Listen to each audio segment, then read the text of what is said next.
नमस्ते दोस्तों। आज सुभद्रा कुमारी चौहान के द्वारा लिखी हुई एक कहानी आपके लिए लेकर आई हूँ। कहानी का नाम है उन्मादिनी।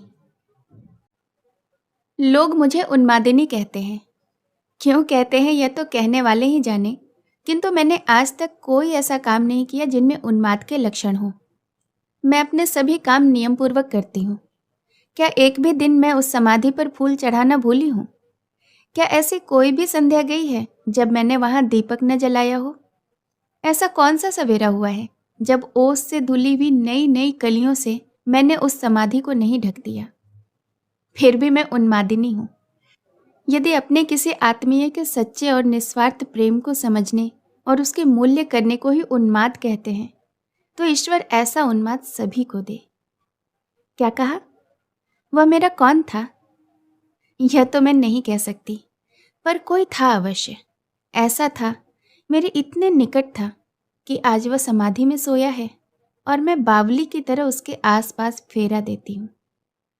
उसकी और मेरी कहानी भिन्न भिन्न तो नहीं, जो कुछ है यही है। सुनो। बचपन से ही मुझे कहानियाँ सुनने का बहुत शौक था। मैं बहुत सी कहानियाँ सुना करती और उनमें से उनका वह भाग मुझे बहुत प्रिय लगता जहाँ किसी युवक की वीरता का वर्णन होता था। मैंने वीरता की परिभाषा अपनी अलग ही बना ली थी। यदि कोई युवक किसी शेर को भी मार डाले तो भी वह मुझे वीर न मालूम होता था। मेरा हृदय सुनकर उछलने न लगता था। किंतु यदि किसी युवती को बचाने के लिए किसी कुत्ते की टांग ही क्यों न तोड़ दे, तो मुझे वह बड़ा बहादुर मालूम होता था। मेरा हृदय प्रसन्नता से उछलने लगता था। पहले उदाहरण में स्वार्थ था, क्रूरता थी और नीरसता थी। इसके विपरीत दूसरे उदाहरण में एक तरफ थी भयत्रस्त हरणी की तरह दो आंखें, हृदय से उठने वाली आमोघ प्रार्थना, और दूसरी ओर थी रक्षा करने की स्फूर्ति, वीर प्रमाणित होने की पवित्र आकांक्षा और विजय की लालसा।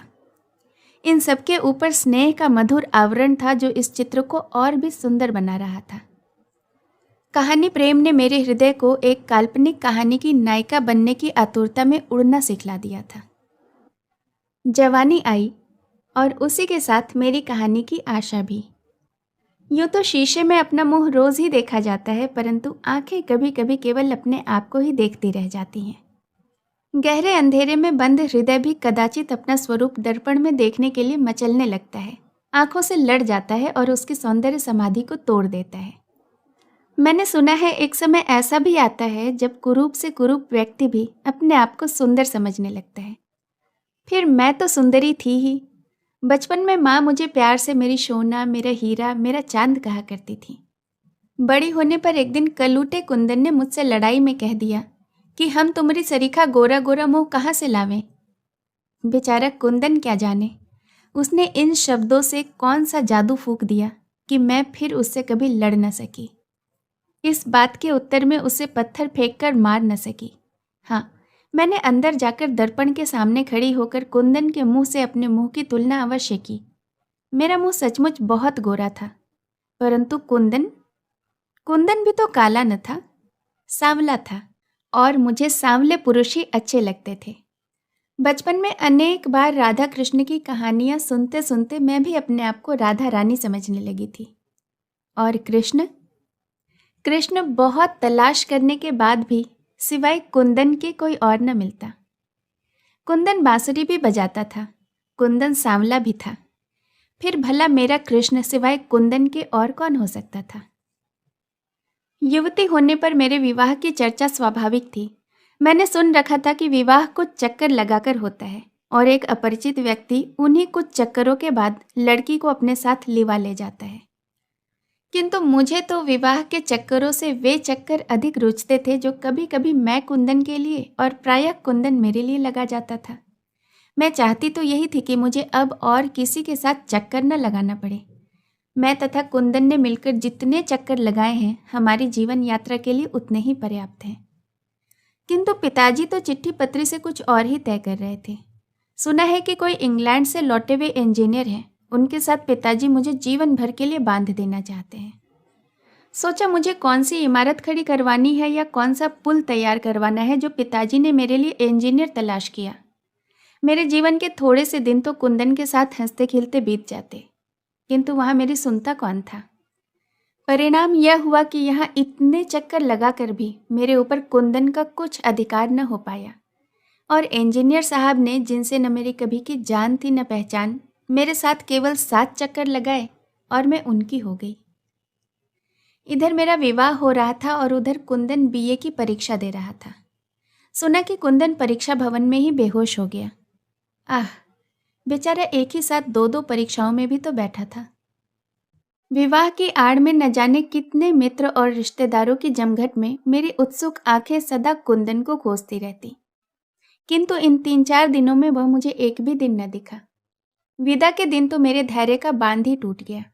कुंदन की बहन से पूछा तो मालूम हुआ कि वह कई दिनों से बीमार है। अब क्या करती? हृदय में एक पीड़ा छिपाए हुए मैं विदा हुई। स्टेशन पहुंची। व्याकुलता असंभव को भी संभव बनाने की उधेड़बुन में रहती है। मैं जानती थी कि बीमार कुंदन स्टेशन तक नहीं आ सकता, फिर भी आंखें चारों तरफ किसी को खोज रही थी। इधर ट्रेन ने चलने की सीटी दी, उधर गेट की तरफ से कोई तेजी से आता हुआ दिखाई दिया।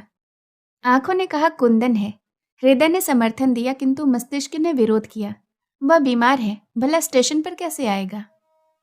पर वह मेरा कुंदन ही था। उसकी आंखों में निराशाजनक उन्माद, चेहरे पर विषाद की गहरी छाया और होठों पर वही स्वाभाविक मुस्कुराहट थी। सिर के बिखरे हुए रूखे बालों ने पूरा माथा ढक दिया था। मैं चिल्ला उठी, कुंदन, इतनी देर बाद? पास ही बैठी हुई नाइन ने मेरा मुंह बंद कर दिया। बोली, चिल्लाओ मत बेटी, भारती सुनेंगे तो क्या कहेंगे। अब मुझे होश आया कि मैं कहीं जा रही हूं, अपने कुंदन से दूर, बहुत दूर। कटे वृक्ष की तरह मैं बेंच पर गिर पड़ी। हृदय जैसे डूबने लगा। ट्रेन चल पड़ी। जब मनुष्य के प्रति मनुष्य की ही सहानुभूति कम देखने में आती है, तब भला इस जड़ पदार्थ रेलगाड़ी को मुझसे क्या सहानुभूति हो सकती थी। उसने मुझे कुंदन से 2 बातें भी न करने दी और छुक छुक हवा के साथ उड़ चली। ससुराल आई। बड़ी भारी कोठी थी, बहुत सी दास दासियां। वहां का रंग ही दूसरा था। पतिदेव को अंग्रेजियत अधिक पसंद थी। उनका रहन सहन, चाल ढाल, बात व्यवहार सभी साहबाना था। वे हिंदी बहुत कम बोला करते और अंग्रेजी में जरा कम समझती थी, इसलिए उनकी बहुत सी बातों में प्रायः चुप रह जाया करती। उनके स्वभाव में रूखापन और कठोरता की मात्रा अधिक थी। नौकरों के साथ उनका जो बर्ताव होता था, उसे देखकर मैं भय से सिहर उठती थी। वे मुझे प्रायः रोज शाम को, कभी सवेरे भी अपने साथ मोटर पर बिठाकर मीलों तक घुमा लाते। अपने साथ सिनेमा और थिएटर भी ले जाया करते। किंतु अपने इस साहब बहादुर के पार्श्व में बैठकर भी मैं कुंदन को न भूल सकती। सिनेमा की तस्वीरों में रेशमी कुर्ता और धोती पहने हुए मुझे कुंदन की ही तस्वीर दिखाई पड़ती। पति का प्रेम मैं पा सकी थी या नहीं, यह तो मैं नहीं जानती, पर मैं उनसे डरती बहुत थी। भय का प्रेत रात दिन मेरे सिर पर सवार रहता था। उनकी साधारण सी भाव भंगिमा भी मुझे कपा देने के लिए पर्याप्त थी। वे मुझसे कभी नाराज न हुए थे, फिर भी उनके समीप में सदा यही अनुभव करती थी कि मैं बंदी हूँ और यहाँ जबरदस्ती पकड़कर लाई गई हूँ। इस ऐश्वर्य की चकाचौंध और विभूतियों के साम्राज्य में भी मैं अपने बाल सखा कुंदन को न भूल सकी। मैके के स्वच्छंद वायु में कुंदन के साथ खेलना, लड़ना झगड़ना और उसकी बांसुरी की ध्वनि मुझसे भुलाए न भूलती थी। क्षण भर का भी एकांत पाते ही बचपन की सुनहरी स्मृतियां साकार होकर आंखों के सामने फिरने लगती। जी चाहता इस लोक लज्जा की जंजीर को तोड़कर मैं मैके चली जाऊं।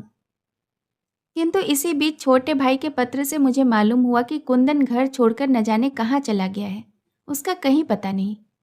इसलिए मेरी धारणा कुछ कुछ यह हो गई थी कि अब इस जीवन के कैदखाने से निकलकर भी कदाचित कुंदन को न देख सकूंगी। मैके जाने की भी अब मुझे बहुत उत्सुकता न थी। अब तो किसी प्रकार अपने दिन काटने थे। न तो जीवन से ही कुछ आकर्षण था और न किसी के प्रति किसी तरह का अनुराग ही शेष रह गया था।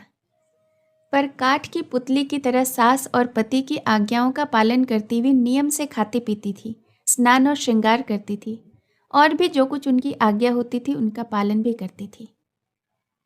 इसी समय एक ऐसी घटना हुई जिससे मेरी सोई हुई स्मृतियां फिर से जाग उठीं। मेरा उन्माद और बढ़ गया। एक दिन दोपहर के बाद मैं अपने छज्जे पर खड़ी हुई अन्यमनस्क भाव से बाहर सड़क से आने जाने वाले लोगों को देख रही थी। सहसा सामने से कपड़ा बेचता हुआ, कुछ कपड़े स्वयं कंधे पर धरे हुए, कुछ नौकर के सिर पर रखवाए हुए, मुझे कुंदन दिखाई पड़ा। विश्वास न हुआ, परंतु आंखें खुली थी। मैं सपना नहीं देख रही थी। दौड़कर नीचे आई। आते ही ख्याल आया कि मेरे पैरों में तो मर्यादा की बेड़ियां पड़ी हैं। मैं कुंदन के पास दौड़कर कैसे जाऊंगी? उसके बाद मैंने देखा कुंदन स्वयं ही मेरे यहाँ के एक नौकर के साथ हमारे आहते में आ रहा है। बाहरी बारामदे में उसने कपड़े उतार दिए। सोफे पर सास बैठी थी। मैंने उनके बुलाने की प्रतीक्षा न की, चुपचाप आकर सोफे के पीछे खड़ी हो गई। मेरी सास सामान खरीदने की बड़ी शौकीन थी। हमारे दरवाजे पर से कोई फेरी वाला ऐसा न निकलता जिससे वह कुछ न कुछ खरीद न लेती हूँ। सास की इस आदत की आज मैंने मुक्त हृदय से प्रशंसा की। यदि उन्हें सामान खरीदने का इतना शौक न होता तो शायद आज मैं इस कपड़े वाले यानी कुंदन को इतने समीप से न देख पाती। मुझे अपने पीछे देखकर वह हंसकर बोली, बहू क्या लेना है? जो कुछ लेना हो अपने पसंद का ले लो। बेचारी सास क्या जानती थी कि कपड़ों से अधिक मुझे कपड़े वाला पसंद है। फिर भी उनके आग्रह से मैंने 2 शांतिपुरी साड़ियाँ ले ली। उन्होंने भी अपने लिए कुछ साड़ियाँ खरीदी। उसे दाम देकर और कई तरह की साड़ियाँ लाने के लिए कहकर सास ने उसे विदा किया। कुंदन में बड़ा परिवर्तन था। अब वह बहुत दुबला और अधिक सांवला हो गया था। चेहरे पर वह लालिमा नहीं थी, किंतु वही मनस्विता और तेज टपक रहा था जो पहले था। इस घटना को करीब 1 महीना बीत गया। लगातार प्रतीक्षा करते रहने के बावजूद भी मैं कुंदन को देख न सकी। जेठ का महीना था। बगीचे का एक माली छुट्टी पर गया हुआ था। बूढ़ा माली एक मेहनती आदमी की तलाश में था। 4 बजे तक घर में बंद रहकर गर्मी के कारण घबराकर मैं अपनी सास के साथ बगीचे में चली गई। वहीं बगीचे में मौलसिरी की घनी छाया में चबूतरे पर मैं सास के साथ बैठ रही। बार बार यही सोचती थी कि कुंदन कहाँ चला गया, कपड़ा लेकर फिर क्यों नहीं आया, बीमार तो नहीं पड़ गया, और अगर बीमार हो गया तो उसकी देखभाल कौन करता होगा। मेरी आंखों में आंसू आ गए। इसी समय पीछे से आकर बूढ़े माली ने कहा, सरकार, यह एक आदमी है जो माली का काम कर सकता है। हुक्म दीजिए तो रख लिया जाए। मैंने मुड़कर देखा तो सहसा विश्वास न हुआ। कुंदन और माली का काम? मेरी बेसुध वेदना तड़प उठी। एक संपन्न परिवार का होनहार युवक 10 रुपये माहवार की मालीगिरी करने आए। इतनी कड़ी तपस्या! हे ईश्वर, क्या इस तपस्या का अंत न होगा? 10 रुपये माहवार पर कुंदन बगीचे में माली का काम करने लगा। मैं देखती कड़ी दोपहरी में भी वह दिन भर कुदाल चलाया करता, पानी सींचता और टोकरी भर भर मिट्टी ढोता। उसका शरीर अब दिन दिन दुबला और सांवला पड़ता जाता था। उसके स्वभाव में कितनी नवाबी थी, वह मेहनत के काम से कितना बचता था वह मुझसे छिपा न था। किंतु अब वह कितना परिश्रम कर रहा है। मुझे चिंता थी कि उसका सुकुमार शरीर इस कठिन परिश्रम को सह न सकेगा। मैं चाहती थी कि किसी प्रकार उसे रोकूं, यह काम वह छोड़ दे, परंतु कैसे रोकती? उससे बात करने की इजाजत ही कहाँ थी। पहले की अपेक्षा अब मैं बगीचे में अधिक आने जाने लगी। पहले आने जाने पर किसी ने ध्यान न दिया, किंतु कुछ ही दिनों बाद टीका टिप्पणी होने लगी। बाद में रुकावट भी पड़ने लगी, जिसका परिणाम यह हुआ कि अब सुबह शाम छोड़कर मैं प्रायः दोपहर को जाने लगी। कुंदन से 2 मिनट बात करने का मैं अवसर खोजा करती थी, किंतु मेरे पीछे लोग जासूस की तरह रहते थे। मैं एकांत कभी न पाती और सबके सामने उससे बात करने का साहस न होता। कभी कभी मैं उसके नज़दीक भी पहुंच जाती तो भी वह मेरी ओर आंखें उठाकर न देखता, मैं ही उसे देख लिया करती। अनेक बार जी चाहा कि आखिर कब तक ऐसा चलेगा। जाऊं, उसकी कुदाल छीनकर फेंक दूं और उसे अपने साथ लिवा लाऊं। अब उसकी तपस्या आवश्यकता से अधिक हो चुकी है। उसे अब मेरे निकट रहकर मेरे स्नेह की शीतल छाया में विश्राम करना चाहिए। उस दिन बड़ी गर्मी थी। बंद कमरे में पंखा और खस की टट्टियों के भीतर मैं उस गर्मी का अंदाजा नहीं लगा सकती थी। नींद नहीं आ रही थी। न जाने क्यों एक प्रकार की बेचैनी से अत्यंत अस्थिर सी हो गई थी। उठी, दरवाजा खोलकर बाहर निकली। पंखा खींचने वाली दासी ने रोका, बहू इतनी गर्मी में भीतर से बाहर न जाओ, लू लग जाएगी। मैंने उसे हाथ के इशारे से चुप रहने के लिए कहा और बगीचे में पहुंची। कुंदन की कुदाल रुक गई। कुदाल को जमीन पर रखकर एक तरफ फेंक कर उसने मेरी ओर आश्चर्य से देखा। मैंने कहा, कुंदन, तुम इतनी कड़ी तपस्या क्यों करते हो? तुम्हें इस प्रकार काम करते देख मुझे कष्ट नहीं होता? तुम्हारा शरीर इस मेहनत को सह सकेगा? तुम कहीं सुखी से रहो तो मुझे भी शांति मिले। आखिर इस प्रकार जीवन को तपाने से क्या लाभ होगा? तुम तो मुझसे कहीं अधिक समझदार हो कुंदन। सारी करुणा सिमटकर कुंदन की आंखों में उतर आई। वह कुछ बोला नहीं, बोलता भी कैसे। उसी समय खांसता हुआ बूढ़ा माली अपनी कोठरी से बाहर आया और फिर उसे कुदाल उठा लेनी पड़ी। मेरा स्वास्थ्य दिन पर दिन गिरता जा रहा था। लोगों को संदेह था शायद मुझे टीबी हो गया है। पतिदेव मुझे भुवाली भेजने की तैयारी कर रहे थे, किंतु वे क्या जानते थे कि भुवाली से अधिक स्वास्थ्य लाभ मैं कुंदन के समीप कर सकती हूँ। मेरी दवा तो कुंदन है। भुवाली और शिमला मुझे वह स्वास्थ्य प्रदान नहीं कर सकते जो मुझे कुंदन से केवल स्वतंत्रता पूर्वक मिलने जुलने से मिल सकता है। मैं उससे केवल स्वतंत्रता से बातचीत करना और मिलना जुलना चाहती थी, और यह मेरे पति को स्वीकार न था। नौकरों को वे मिट्टी के ठीकरों से भी गया बीता समझते थे। 10 रुपये माहवार देने के बाद समझते थे कि उन नौकरों की आत्मा और शरीर दोनों को उन्होंने खरीद लिया है। उनसे इतनी शक्ति से पेश आते कि नौकरों को उनके सामने पहुंचने में बड़े साहस से काम लेना पड़ता। इधर कुंदन से एक दिन खुलकर बातचीत करने के लिए रात दिन मेरे मस्तिष्क और हृदय में युद्ध छिड़ा रहता। अब न मुझसे पढ़ा लिखा जाता और न ही किसी काम में जी लगता। खाने पीने की तरफ भी कोई विशेष रुचि नहीं रह गई थी। खाना देखते ही वे दिन याद आ जाते जब मैं और कुंदन एक ही थाली में साथ बैठकर खाया करते। चाय सामने आते ही कुंदन की याद आ जाती। मुझसे अधिक चाय का भक्त तो वही था। आज वह मेरे बगीचे में माली है। मुझे इतनी भी स्वतंत्रता नहीं कि उससे दो एक बातें भी कर सकूं। फिर उसके साथ बैठकर चाय पीने और भोजन करने की बात तो दूर रही। मैं रात दिन इसी चिंता में घुली जाती थी, किंतु मेरी पीड़ा को कौन पहचानता। अपने इस घर में तो मुझे सभी हृदयहीन जान पड़ते थे। एक दिन ऑफिस से लौटते ही पतिदेव ने मुझसे प्रश्न किया, आखिर उस माली से तुम्हें क्या बातें करनी रहती है जो दोपहर को भी बगीचे में जाया करती हो? कितनी बार तुमसे कहा है कि नौकरों से बातचीत करने की तुम्हें ज़रूरत नहीं है, पर तुम्हें मेरी बात याद रहे तब ना। इस बात को भी भूल जाती हो कि तुम एक इंजीनियर की स्त्री हो। तुम्हें मेरी इज्जत का भी ख्याल रखना चाहिए। मैं कुछ न बोली, बोलती भी क्या। मैंने चुप रहना ही उचित समझा। मुझे उससे क्या बातचीत करनी रहती है मैं उन्हें क्या बतलाती। वह बतलाने की बात नहीं थी, समझने की बात थी, और उसे वही समझ सकता था जिसके पास हृदय हो। जिसके पास हृदय ही न हो वह इस बात को क्या समझे। मेरे इस चुप्पी का अर्थ उन्होंने चाहे जो लगाया हो, किंतु उनकी इस बाधा से मुझे बड़ी वेदना हुई।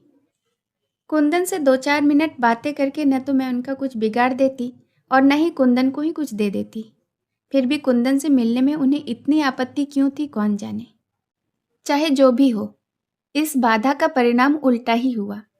ज्यों-ज्यों मुझे उसके समीप जाने से रोका गया, त्यों-त्यों उसके पास पहुंचने के लिए मेरी उत्कंठा प्रबल होती गई। गर्मी की रात थी। बगीचे में बेले इस प्रकार खिले थे जैसे आसमान में तारे फैले हों। मैं उन्हीं बेलों के पास संगमरमर की बेंच पर बैठी थी। कई दिन हो गए थे। कुंदन बगीचे में काम करता हुआ दिखा न था। वह कहाँ गया? काम करने क्यों नहीं आता? यद्यपि यह जानने के लिए मैं अत्यंत अस्थिर थी, फिर भी किसी से पूछने का मुझ में साहस न था। अत्यंत उद्विग्नता से मैं बगीचे में इधर उधर टहलने लगी। टहलते टहलते मैं मालियों के क्वार्टर की तरफ निकल गई। दूर से कुंदन की कोठरी कई बार देखी थी। आज उस कोठरी के समीप पहुंच गई थी। कोठरी में प्रकाश तो न था, किंतु अंदर से कराहने की आवाज़ साफ साफ सुनाई पड़ती थी। मैंने ध्यान से सुना। आवाज़ कुंदन की थी।